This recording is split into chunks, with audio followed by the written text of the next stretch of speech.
Welcome to Love is Crafting. Love is crafting. I'm Stanton. And I'm Tila. And if you're new to our channel, thanks for checking us out. Are you returning subscribers? Thanks for the support. Here on this channel, we like to take you through crafts and other DIY projects that are real, but not necessarily perfect because love isn't perfect. We have a goal to reach 1,000 subscribers by the end of the year, but we need your help. Yes. Will you consider hitting the subscribe button? We post new videos every Saturday. And in this video, we are trying a hack to remove press lines that you get from paper when you try to sublimate a project. So we're crossing our fingers and hoping this hack works. Support our channel by liking, commenting, and subscribing. Love is crafting. Love is crafting. All right, so we have our design here. And what we're going to try is, typically what you do is you cut out your design and you go through and you press it. Well, with the two exact images, what we're going to do is we're going to try something a little different. On this one, instead of just having the harsh straight lines, we are going to rip the edges of this paper. And we're going to see if this makes the difference. We've heard and we've seen a few different ways that if you rip the edges of the paper, you won't get these harsh lines. So we will see. And what I'm doing is I'm just ripping close to my design and being careful so that I don't rip my actual design. There's not much paper to rip on this side, but we're gonna figure it out.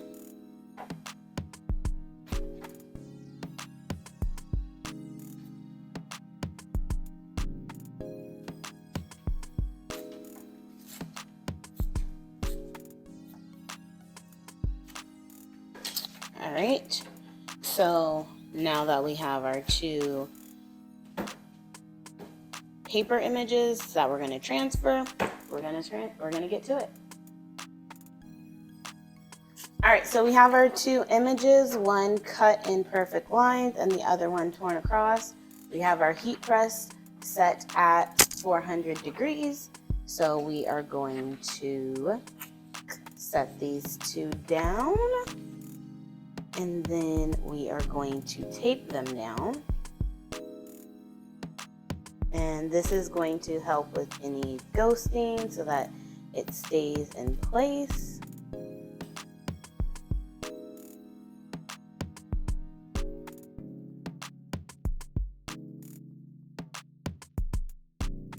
And then what we're going to do is we're going to cover it with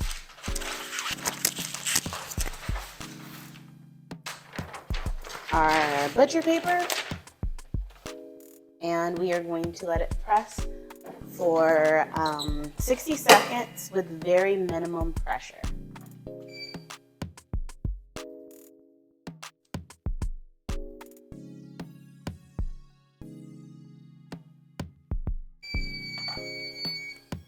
All right, so it's been 60 seconds and we are taking off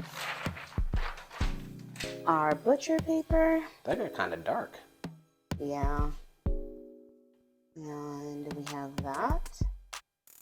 And we have that. Now it looks like we didn't really get any lines on this, and I'm wondering if that's because it's the kind of sublimation. This is a canvas. So I haven't really worked with canvases much in the past. And so maybe canvas type of polyester doesn't leave press marks. So let's try it again on a t-shirt. Yeah, I think, and one thing I did notice is it looks like the torn piece was harder to get on straight than the actual square, because this is pretty straight. I think this is not though, right? It's not straight, but I don't know if that has anything to do with the paper. I may have not been paying attention. I think it's just easier to square a paper than cut out, or tear out. But all right, let's try it on the shirt. Here goes take two. We have our t-shirt and our two different printouts. We are going to tape them down using heat resistant tape. and then we will press it for 60 seconds, covering it with butcher paper.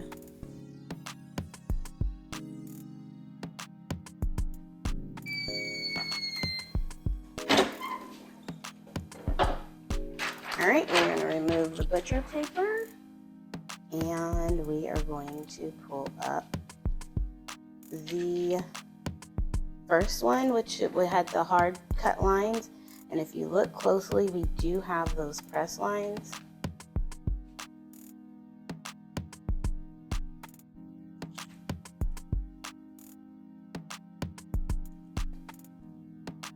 And let's try this one.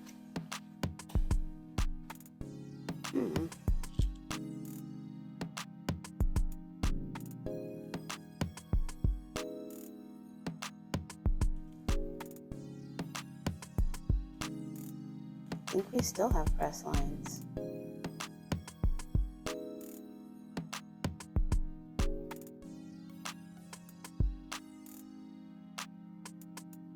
Once we let the shirt sit by itself, the press lines kind of resolve themselves. There was a slight imprint from the hard cut line from the bottom press, but it was very, very faint, and I don't even know if you can really tell. The top one, I couldn't find any lines that I had a problem with. So overall, I think the tearing method works, but I think more importantly, you have to pay attention to the amount of pressure that you apply. Correct pressure is going to give you the correct result. Thanks for watching, and remember, love is crafting.